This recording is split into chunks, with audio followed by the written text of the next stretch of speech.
Cumprimento a todos os irmãos com a paz de meu Senhor Jesus. Seja bem-vindo ao estudo da lição número 10, da confissão à consolação. Vamos orar ao nosso Deus. Pai querido que estás nos céus, na tua presença estamos em busca da tua graça, em busca da tua bênção, em busca do Espírito Santo para iluminar a nossa mente ao abrirmos a tua palavra. Que o Senhor fale ao nosso coração. É em nome de Jesus que nós pedimos. Amém. O capítulo 9 de Daniel contém uma das mais lindas e preciosas orações. Em momentos cruciais da vida, nós precisamos orar. Quando Daniel e os seus companheiros estavam com um decreto de morte pendente sobre a cabeça deles, eles oraram. E Deus respondeu. Quando novamente um decreto do rei Dario proibia qualquer petição, qualquer oração a qualquer outro Deus que não fosse diretamente feita ao rei, Daniel novamente orou. E a Bíblia diz que 3 vezes por dia ele entrava no seu quarto, com as janelas abertas, ele orava. Uma vida de incessante comunhão com Deus. E agora no capítulo 9 de Daniel encontramos a mais longa oração de Daniel. Ele não tinha entendido a visão das 2.300 tardes e manhãs do capítulo 8. Passaram-se mais de 10 anos e Daniel continuou orando, buscando entendimento. E agora Deus responde à oração de Daniel. Quando nós lemos a oração do capítulo 9, dá-nos a entender que Deus respondeu rapidamente à oração de Daniel. Queridos, lembremos que foram 10 anos depois da visão do capítulo 8, que ele recebeu a explicação das 2.300 tardes e manhãs no capítulo 9. Isso nos ensina perseverança na oração. Não desista de orar. Não desista de crer, de confiar. Deus, no tempo certo, responderá às nossas orações. A profecia das 2.300 tardes e manhãs é realmente a maior profecia de tempo registrada na Bíblia. Haviam passado mais de 10 anos desde que Daniel tivera a visão. Fora-lhe declarado em Daniel capítulo 8 e o verso 26. Tu, porém, cerra a visão, porque só daqui a muitos dias se cumprirá. Mas Daniel ainda estava ansioso por compreender o que significava aquele longo período de tempo. O cativeiro babilônico de 70 anos chegara ao fim e o profeta desejava profundamente saber como e quando o seu povo seria liberto e retornaria para Jerusalém. Desde a sua última visão, em Daniel capítulo 8, transcorreram muitas modificações. Babilônia não existia mais como império mundial. A Medo-Pérsia agora assumira o domínio do mundo. E Dario, o Medo, reinava em Babilônia. O que viria em seguida? O que aconteceria para o povo de Deus ainda cativo em Babilônia? Estas eram perguntas que estavam na mente de Daniel enquanto ele orava. Na parte de domingo, a centralidade da palavra de Deus. Abra sua Bíblia em Daniel capítulo 9 e vamos ler os versos 1 e o verso 2. No ano 1º de Dario, filho de Assuero, da nação dos Medos, o qual foi constituído rei sobre o reino dos caldeus. No ano 1º do seu reinado, eu, Daniel, entendi pelos livros que o número de anos de que falou o Senhor ao profeta Jeremias, em que haviam de acabar as assolações de Jerusalém, era de 70 anos. Daniel chegou a esta conclusão de que os 70 anos de cativeiro estavam para terminar. Como ele chegou a esta conclusão? Estudando a Bíblia, a palavra de Deus. Estudando o livro de Jeremias, Daniel entendeu que o período do cativeiro de 70 anos estava por terminar. Daniel compreendeu a importância do momento histórico em que ele estava vivendo. Tenhamos em mente, queridos irmãos, que Daniel fez essa oração em 539 a.C., exatamente no ano em que o Império Medo-Persa substituiu Babilônia. Portanto, quase 70 anos haviam se passado desde que Nabucodonosor tinha conquistado Jerusalém e destruído o templo. Sendo assim, de acordo com a profecia de Jeremias, os israelitas logo retornariam para sua terra natal. Estudando as escrituras que lhe estavam disponíveis, Daniel entendeu as razões do cativeiro de Israel. Ele sabia que o motivo tinha sido a apostasia, o pecado do seu povo. A vida de Daniel era atarefada, porém ele encontrava tempo para orar 3 vezes por dia, ajoelhado dentro do seu quarto. A constante lembrança de que Jerusalém e o templo estavam totalmente destruídos entristecia Daniel. Por isso ele estava estudando esta profecia, para entender quão perto estava o retorno de Israel para Jerusalém. Foi o estudo das Escrituras que despertou no coração de Daniel o desejo intenso de ver o seu povo restaurado, sua cidade reconstruída, o templo reconstruído. Queridos, ao nos aproximarmos dos últimos dias da história desta terra, precisamos mais do que nunca estudar a palavra de Deus. Sermos o povo da Bíblia é estudando a Bíblia, a nossa única regra de fé e prática, que seremos reavivados, que entenderemos os dias em que estamos vivendo e almejaremos ardentemente o estabelecimento do reino do nosso Deus, o reino do nosso Cristo. Aleluia! Na parte de segunda-feira, um apelo à graça. Lemos agora em Daniel capítulo 9. Vamos ler a partir do verso 3. E eu dirigi o meu rosto ao Senhor Deus para o buscar com oração e rogos, com jejum e saco de cinza. E orei ao Senhor meu Deus, e confessei e disse: Ah, Senhor, Deus grande e tremendo, que guardas o conserto e a misericórdia para com os que te amam e guardam os teus mandamentos. Pecamos e cometemos iniquidade, e procedemos impiamente, e fomos rebeldes, apartando-nos dos teus mandamentos e dos teus juízos. E não demos ouvidos aos teus servos, os profetas, que em teu nome falaram aos nossos reis, nossos príncipes e nossos pais, como também a todo o povo da terra. A ti, ó Senhor, pertence a justiça, mas nós a confusão de rosto, como se vê neste dia.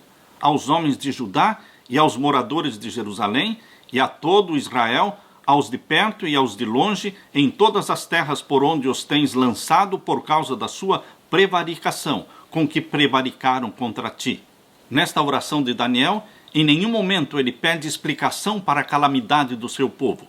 Ele sabia por que o povo estava sofrendo. Ele sabia as razões do cativeiro.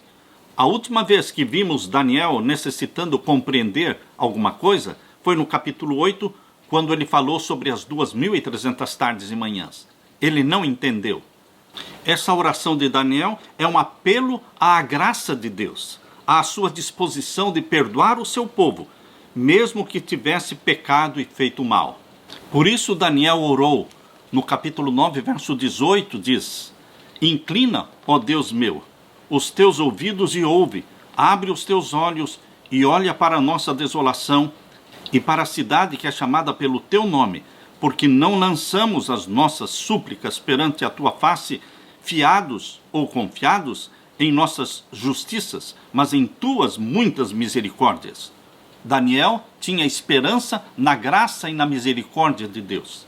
E no verso 19, ó Senhor, ouve, ó Senhor, perdoa, ó Senhor, atende-nos e opera sem tardar, por amor de ti mesmo, ó Deus meu, porque a tua cidade e o teu povo se chamam pelo teu nome. Daniel clamou pela graça divina, ele clamou pela honra de Deus. A tua cidade, Senhor, está destruída, o teu povo está cativo. Daniel assumiu um papel de intercessor, identificando-se com o seu povo, representando-o diante de Deus. Dizia ele: Eu dirigi o meu rosto ao Senhor Deus para o buscar com oração e rogos, com jejum e saco de cinza.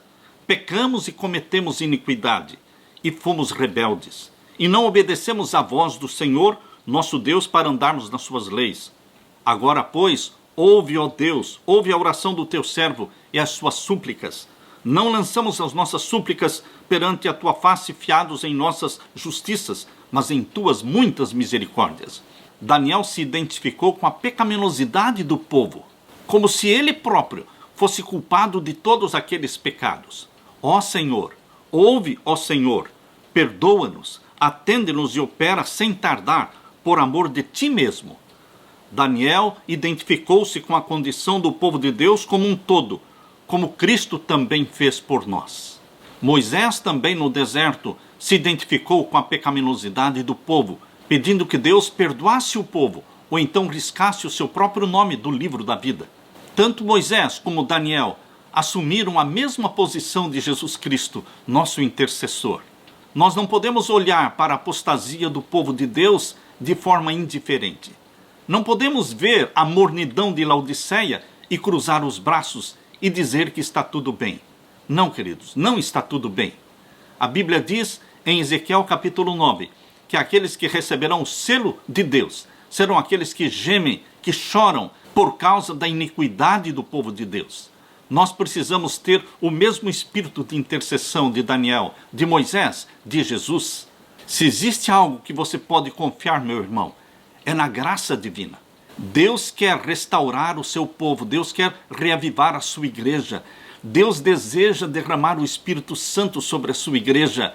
E em vez de falarmos rico sou e de nada tenho falta, vamos chorar e gemer pela pecaminosidade, pela mornidão, e vamos buscar o reavivamento, vamos buscar o batismo do Espírito Santo, vamos confiar nessa graça infinita, nesta graça que restaura e que perdoa todo aquele que confessa.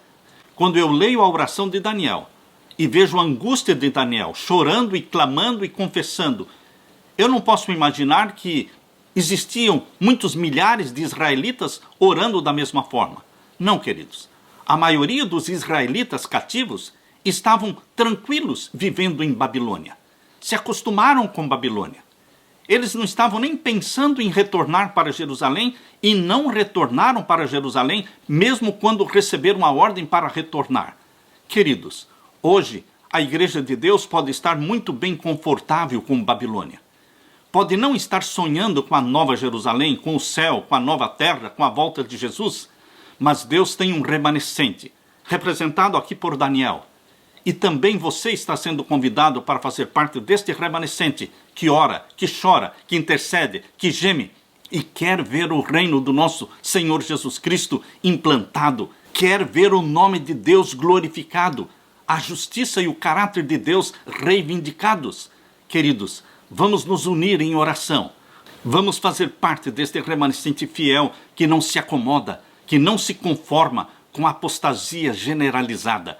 Deus derramará o Espírito Santo sobre você e sobre mim. Deus responderá às nossas orações. Aleluia. Na parte de terça-feira, o valor da intercessão. O que é intercessão? Intercessão é quando você ora e jejua e se coloca no lugar da pessoa que você quer salvar. E você geme, e você chora. E queridos, nós precisamos entender que a oração intercessória, ela abre canais entre o céu e aquelas pessoas por quem nós estamos orando. Nós abrimos canais entre o céu e aquela pessoa. Mesmo que a pessoa por quem você está orando não tenha conhecimento disso. Mesmo que esta pessoa não tenha pedido ou não tenha autorizado você a orar por ela, você pode orar. Sim, você não precisa do consentimento daquela pessoa. Você ora por ela em silêncio, em segredo, e você está abrindo canais entre o céu e aquela pessoa, e o Espírito Santo está impactando a vida dela. A intercessão é uma poderosa arma que Jesus colocou nas nossas mãos. Quando você lê o livro escrito por Roger Morneau, com o título Respostas Incríveis à Oração, neste livro você vai encontrar o poder da oração de intercessão. Aqui na página 10 e 11, Roger Morneau diz: não posso explicar o que acontece quando pedimos a Deus que perdoe os pecados de outra pessoa, mas já vi as transformações que começam a ocorrer na vida dela.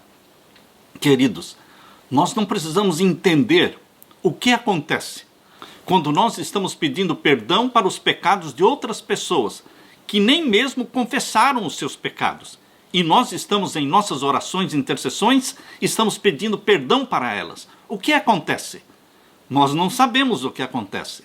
Mas o que nós sabemos é que Deus vai operar na vida dessas pessoas. Deus jamais desrespeita o livre-arbítrio de qualquer pessoa. Mas quando nós oramos pelas pessoas, Deus atua diretamente na vida delas. Ele pode livrar aquele indivíduo das correntes do pecado, dos vícios, permitindo assim que aquela pessoa por quem estamos orando use o seu livre-arbítrio para escolher o bem. Casos considerados perdidos não são casos perdidos quando você intercede, quando você ora, quando você jejua. Jesus nos deu o Espírito Santo para nos auxiliar em todo e qualquer assunto. Nós precisamos pedir que o Espírito Santo venha impactar a vida daqueles por quem estamos orando, trazendo libertação, realizando milagres. Vamos falar para Jesus Cristo o que realmente queremos que elas vençam, que pecado queremos que elas abandonem. Vamos citá-las por nome, vamos citar os pecados por nome.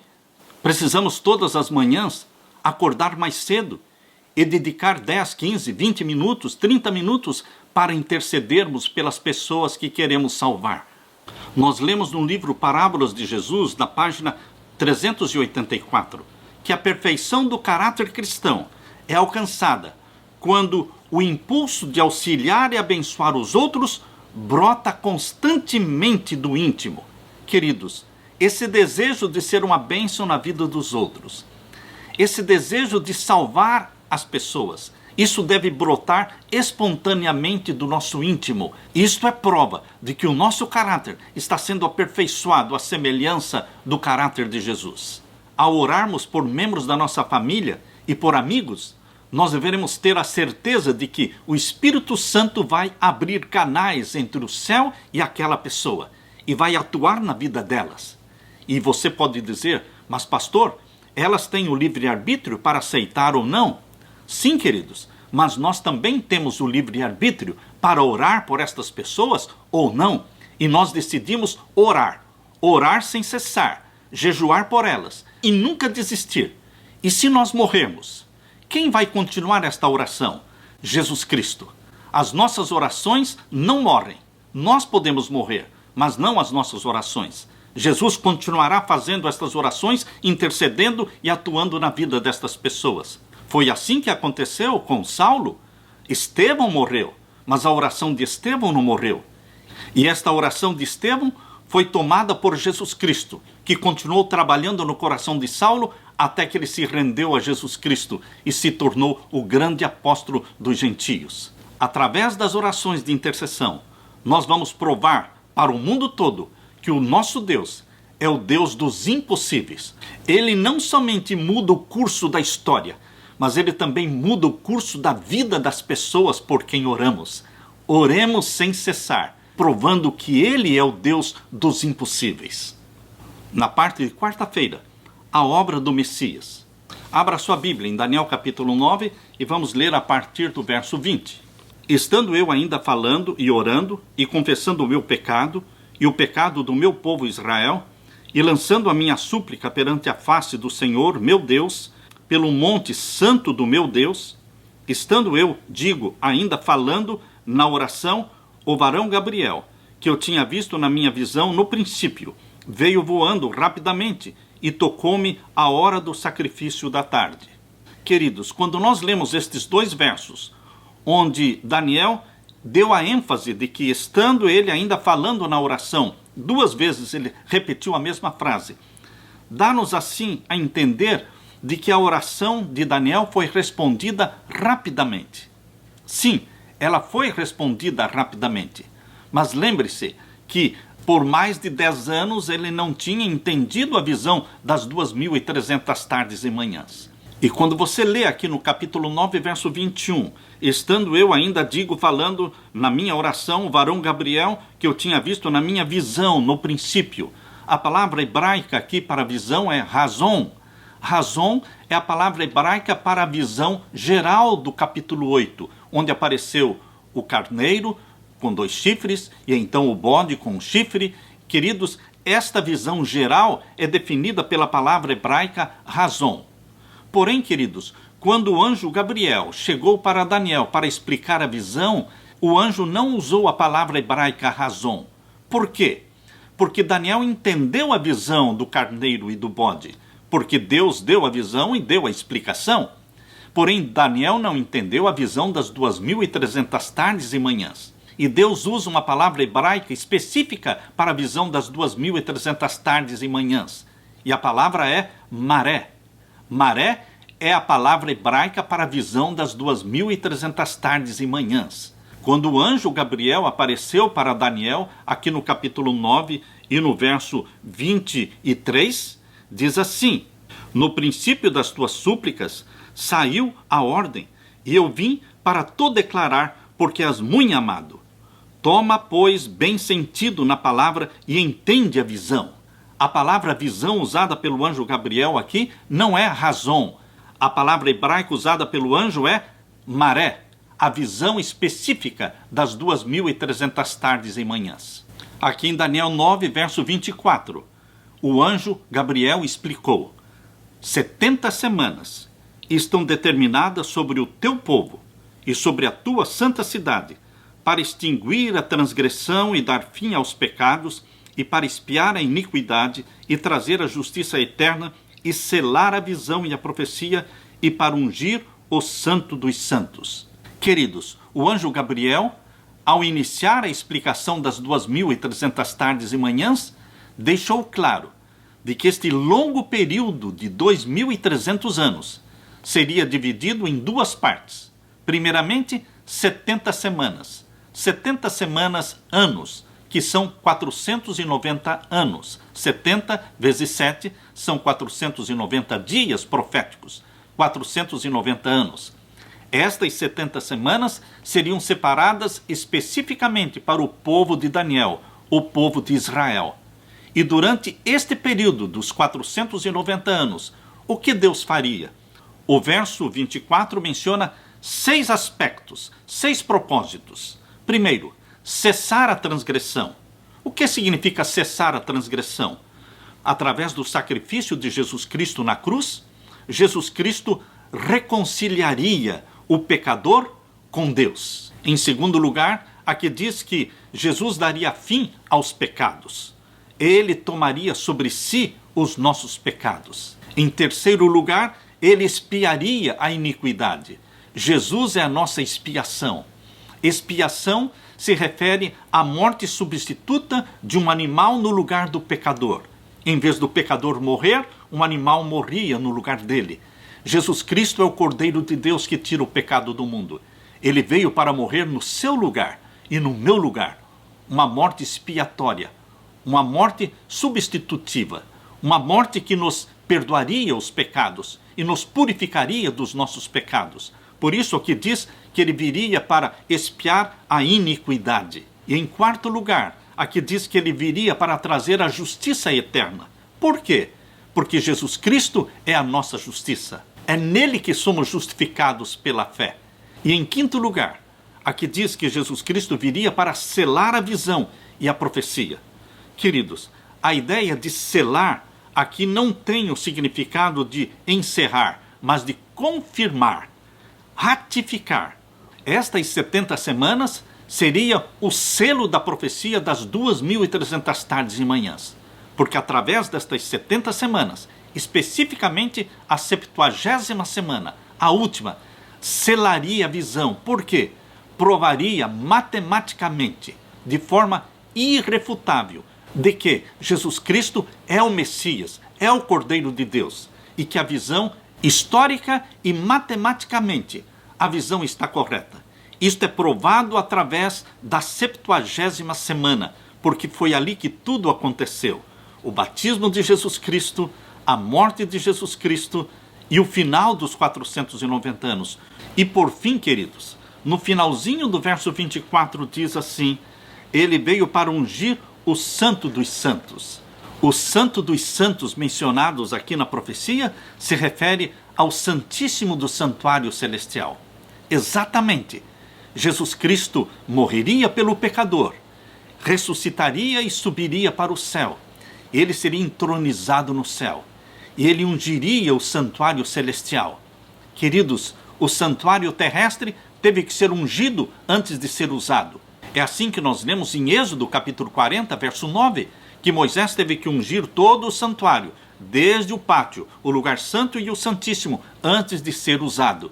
assim também o santuário celestial seria ungido no dia do Pentecostes. Durante esta festa do Pentecostes, 50 dias após a ressurreição de Jesus, ele, Jesus, não somente ungiu o Santo dos Santos, mas ele também foi entronizado no santuário celestial como nosso intercessor. Esta frase, ungir o Santo dos Santos, ela é uma frase de transição entre o santuário da terra e o santuário do céu. Os judeus não entenderam esta transição do santuário da terra para o santuário do céu. Até hoje, eles estão tentando reconstruir o templo em Jerusalém. Queridos, eles não entenderam que o templo terrestre era somente uma cópia, passageira, temporária, e que Jesus Cristo morreu como o Cordeiro de Deus que tira o pecado do mundo do santuário celestial. Jesus Cristo morreu no pátio do santuário celestial, no planeta Terra. Jesus Cristo morreu no altar de sacrifício do santuário celestial, o Monte do Calvário. Jesus Cristo subiu ao céu e foi entronizado no santuário do céu.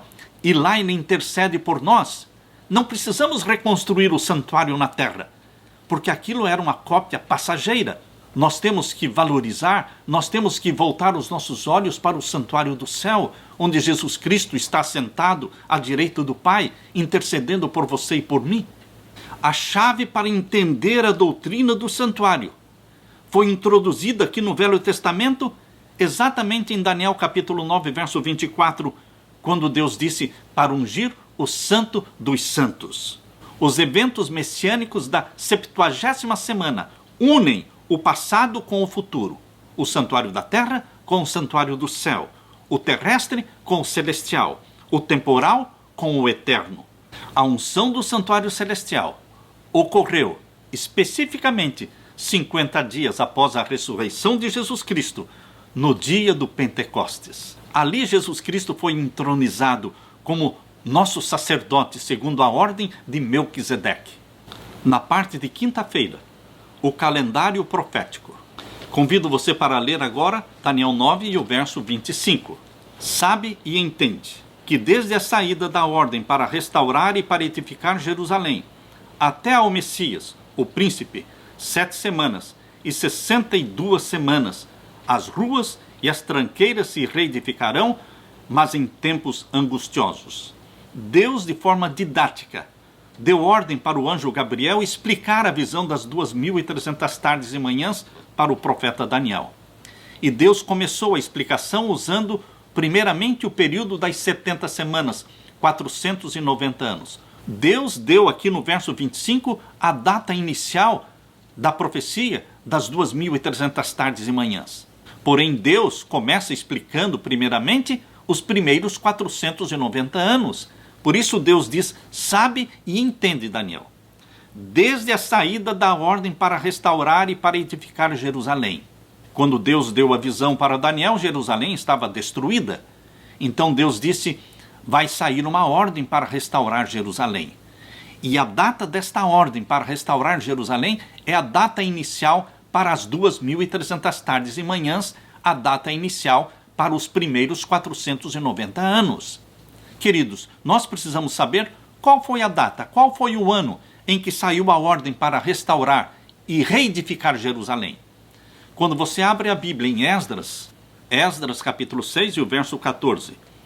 E os anciãos dos judeus iam edificando e prosperando pela profecia do profeta Ageu e de Zacarias, filho de Ido, e edificaram a casa e a aperfeiçoaram conforme ao mandado do Deus de Israel e conforme ao mandado de Ciro e de Dario e de Artaxerxes, rei da Pérsia. Você percebe que aqui Deus menciona 3 decretos para a reconstrução de Jerusalém. Primeiramente, o decreto de Ciro, no ano 537. Depois, o decreto de Dario, em 519. E depois, o decreto de Artaxerxes, em 457. Queridos, nós temos que escolher qual desses 3 decretos é realmente a data inicial das 70 semanas, dos 490 anos. O de Ciro, em 537, o de Dario, em 519, tudo isso antes de Cristo, ou de Artaxerxes, em 457. Nós precisamos escolher desses 3 decretos, um decreto que possa ser historicamente confirmado como sendo verdadeiro. Nós sabemos que Jesus Cristo viveu nos dias de Pôncio Pilatos. Pôncio Pilatos era o governador romano na Palestina. A história mostra que Pôncio Pilatos reinou ali na Palestina do ano 26 até o ano 36. E Jesus Cristo foi batizado nos dias de Pôncio Pilatos. Jesus Cristo foi morto nos dias de Pôncio Pilatos. Portanto, queridos, nós não podemos escolher um decreto desses três que não coincida historicamente com o reinado de Pôncio Pilatos, o governador romano na Palestina. Considerando que o verso 25, capítulo 9, verso 25 de Daniel, nos declara que desde a ordem para restaurar Jerusalém até o Messias, ou seja, até o batismo de Jesus, porque Messias quer dizer ungido. Messias é a palavra hebraica, Cristo é a palavra grega e ungido é a palavra em português. Portanto, desde a saída da ordem para restaurar Jerusalém até o batismo de Jesus, quando ele foi publicamente ungido pelo Espírito Santo, porque o Espírito Santo desceu em forma de uma pomba sobre Jesus, portanto Jesus foi ungido no batismo. Então, desde a saída da ordem para restaurar Jerusalém até o batismo de Jesus, precisam existir 483 anos, ou seja, 7 semanas mais 62 semanas. Isto significa que são 69 semanas. 69 semanas vezes 7, nós teremos o resultado. Qual? 483. Portanto, queridos, são 483 anos desde o ano em que saiu a ordem para restaurar Jerusalém até o batismo de Jesus. Agora, se você pegar o decreto de Ciro, que foi em 537, e diminuir 537 menos 483, você chega em que resultado?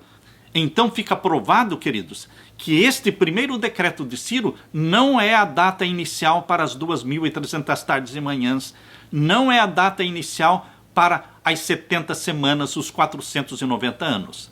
Vamos então agora para o segundo decreto, o decreto de Dario em 519. E você diminui 483 de 519. E você chega então a que resultado? Também não foi o ano do batismo de Jesus. Agora você pega o terceiro decreto, que é o de Artaxerxes, que saiu no ano 457 a.C. Em 457 a.C., ali foi o 7º ano do rei Artaxerxes, exatamente como diz aqui em Esdras capítulo 7 e o verso 7. Também subiram a Jerusalém alguns dos filhos de Israel e dos sacerdotes e dos levitas e dos cantores e dos porteiros e dos netinins no ano 7º do rei Artaxerxes. E no mês 5º veio ele a Jerusalém e era o 7º ano deste rei, o 7º ano de Artaxerxes. Historicamente, Artaxerxes começou o seu reinado em 464. A história prova que Xerxes, o pai de Artaxerxes, foi morto em 465. Portanto, queridos, o primeiro ano de Artaxerxes é 464. Foi no 7º ano que foi feito o decreto para a reconstrução de Jerusalém. O 7º ano é 457. Se você diminuir de 483 menos 457, você então vai chegar ao ano 27. Para fazer essa conta, você tem que apagar o ano 0, ou seja, tirar o ano 0, porque não existe o ano 0. Do ano 1 antes de Cristo, nós pulamos para o ano 1 depois de Cristo. Quando você faz a conta 483 menos 457, o resultado é 26. Considerando que não existe o ano 0, você acrescenta 1. Então você tem a data do batismo de Jesus, que é o ano 27.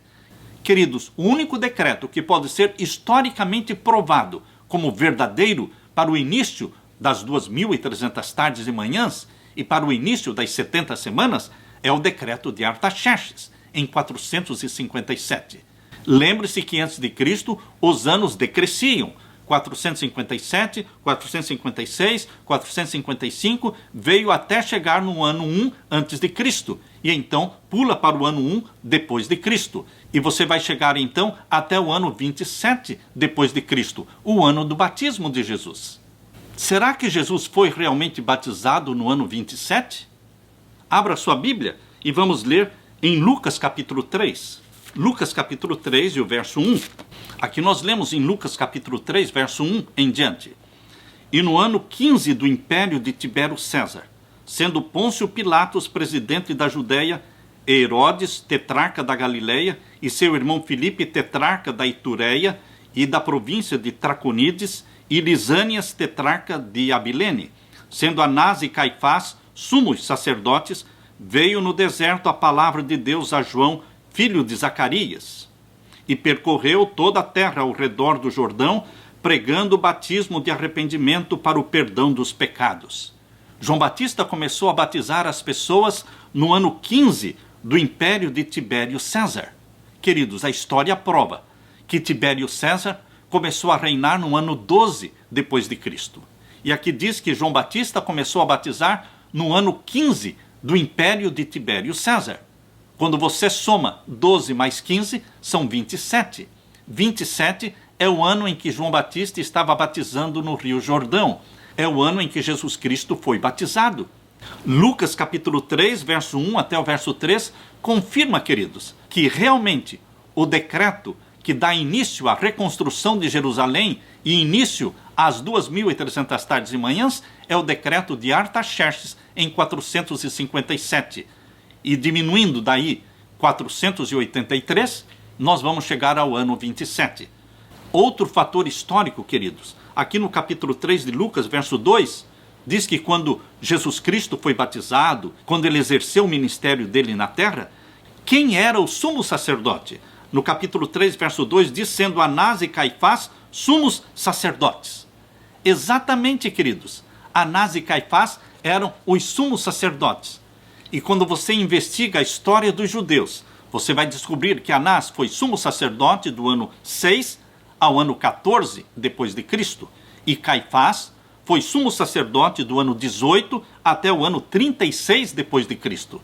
Portanto, queridos, no ano 27, quando Jesus foi batizado, realmente o sumo sacerdote era Caifás. Outro fator importante mencionado aqui em Lucas capítulo 3, aqui menciona no capítulo 3, verso 1, e no ano 15 do império de Tibério César, sendo Pôncio Pilatos presidente da Judéia. Pôncio Pilatos, historicamente, pode ser provado que ele reinou como governador romano do ano 26 ao ano 36. E mais aqui menciona Herodes, tetrarca da Galileia. Herodes foi tetrarca da Galileia do ano 4 a.C. até o ano 39 depois de Cristo. E também menciona aqui no verso 1 Filipe. Filipe, tetrarca da Itureia e da província de Traconides. Em que época Filipe foi tetrarca da Itureia e da província de Traconides? Historicamente pode ser provado que foi do ano 4 a.C. até o ano 33 depois de Cristo. Queridos, essa combinação de datas, aqui em Lucas capítulo 3, ratifica a veracidade da profecia e pode ser considerada a prova dos 9 da profecia. A data indicada na profecia das 70 semanas para o batismo e a morte de Jesus corresponde exatamente aos fatos históricos de Lucas capítulo 3, versos 1 e verso 2. Isso é tão verdade e irrefutável que no ano de 1656, neste ano de 1656, ocorreu uma disputa lá na Polônia entre alguns distintos eruditos judeus e os católicos a respeito das 70 semanas de Daniel, capítulo 9. Os rabinos foram tão fortemente pressionados pelo argumento que provava a messianidade de Jesus, provando que Jesus foi o verdadeiro Messias, eles foram tão fortemente pressionados que os judeus rabinos interromperam a discussão e saíram da sala. Posteriormente, eles se reuniram e colocaram uma maldição sobre qualquer judeu que tentasse decifrar e entender as 70 semanas de Daniel. Eis aqui o anátema que eles colocaram: que os ossos e a memória do que tentar aferir as 70 semanas apodreçam. Voltando para Daniel capítulo 9, queridos. Abra a sua Bíblia, Daniel capítulo 9. Vamos ler agora o verso 26. E depois das 62 semanas, entendam que quando nós lemos no verso 26, depois das 62 semanas, na realidade é depois das 69 semanas. Quando você presta atenção no verso 25, você entende que Deus dividiu as 70 semanas em 3 períodos. 7 semanas, depois mais 62 semanas e depois então a última semana. Então, queridos, quando no verso 26 fala depois das 62 semanas, entendemos que seja depois das 69. Foram as 7 primeiras e depois as 62. Depois das 62, o Messias será tirado. Precisava ser esta profecia mais clara, mais específica. Aqui diz claramente, depois do ano 27, o Messias seria tirado. E realmente, queridos, o Messias exerceu um ministério de 3 anos e meio. Do ano 27, o ano do batismo, até o ano 31, quando Jesus Cristo foi morto na cruz do Calvário. Aqui diz especificamente o verso 26, e depois das 62 semanas será tirado o Messias, e não será mais, e o povo do príncipe que há de vir destruirá a cidade e o santuário, o exército romano. Jesus morreu sob ordem de Pôncio Pilatos, governador romano, e foram eles que destruíram a cidade de Jerusalém, e o santuário. Isto aconteceu no ano 70, e o seu fim será como uma inundação, e até no fim haverá guerra. Estão determinadas assolações. E agora o verso 27. E ele, Jesus Cristo, firmará um concerto com muitos por 1 semana. É a última semana. Você percebe como Deus dividiu as 70 semanas em 3 períodos? 7 semanas, 62 semanas e a última semana, a 70ª. Nesta última semana, diz o verso 27, Jesus firmará um concerto com muitos por 1 semana. E na metade da semana fará cessar o sacrifício e a oferta de manjares. A última semana das 70 foi do ano 27 ao ano 34.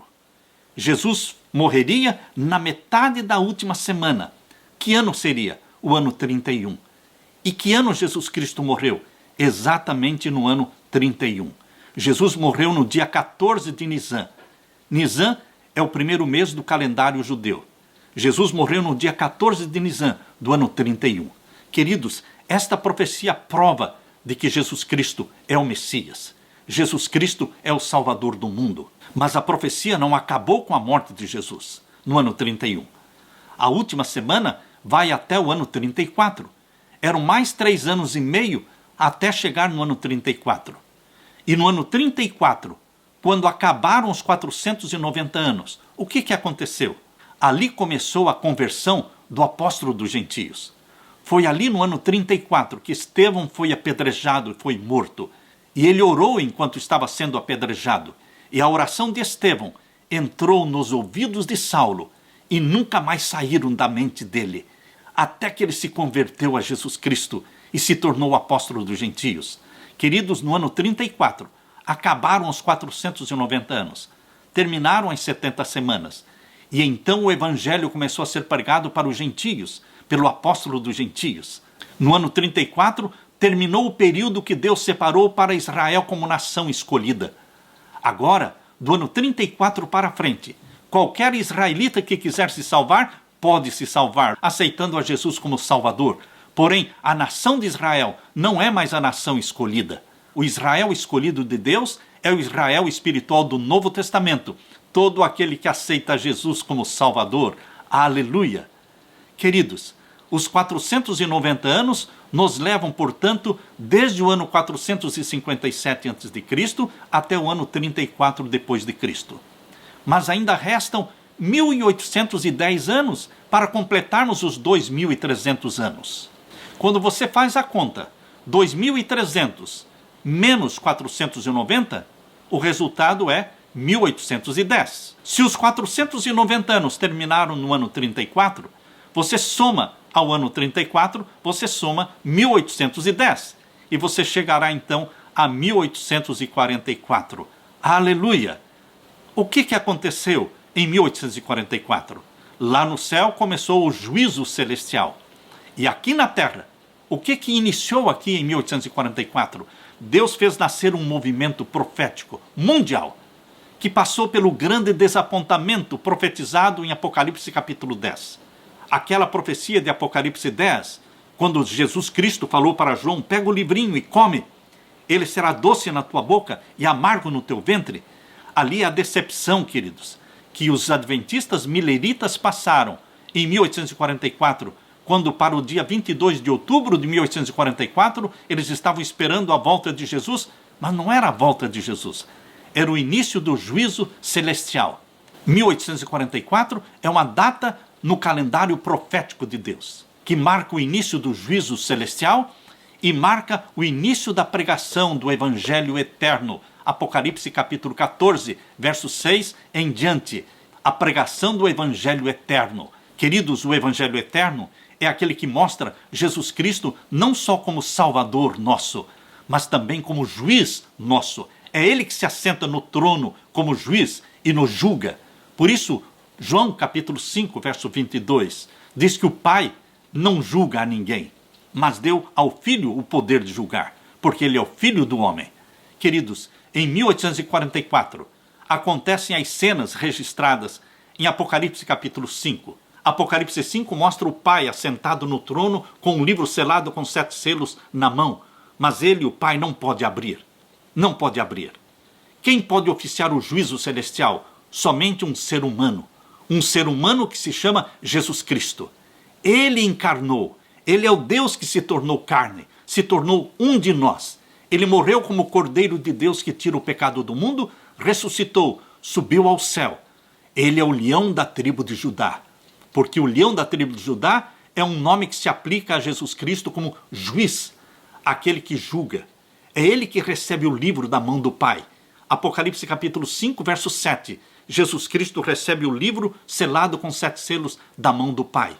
E agora ele começa a abrir selo após selo.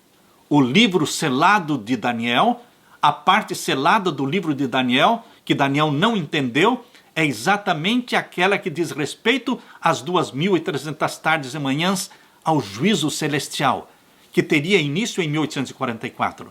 E é exatamente este livro que é desselado pelo leão da tribo de Judá. Aleluia! Porque Jesus Cristo é o seu advogado e sacerdote, mas Jesus Cristo também é o nosso juiz. Em Amós capítulo 3, verso 7, Deus diz assim: certamente o Senhor Deus não fará coisa alguma sem primeiro revelar o seu segredo aos seus servos, os profetas. Exatamente, queridos. Deus não faz nada sem revelar primeiramente aos seus servos, os profetas. Por isso Deus deixou revelado na profecia de Daniel o ano em que teria início o juízo celestial e o ano em que surgiria na terra um movimento profético mundial, pregando as 3 mensagens angélicas de Apocalipse 14. Chegou a hora do juízo. Caiu Babilônia. E se alguém adorar a besta e a sua imagem e receber o seu sinal na testa ou na mão, este também beberá do vinho da ira de Deus. Queridos, Deus fez surgir na terra um movimento profético mundial que proclama estas 3 mensagens angélicas. E no final das 3 mensagens angélicas, Deus nos dá as características deste remanescente fiel. Aqui diz o capítulo 14 e o verso 12. Aqui está a paciência dos santos. Aqui estão os que guardam os mandamentos de Deus e a fé de Jesus. Você está sendo convidado para participar deste remanescente fiel, que proclama as 3 mensagens angélicas, que guarda os mandamentos de Deus e tem a fé de Jesus. Que Deus derrame sobre você o Espírito Santo. É a minha oração. Amém.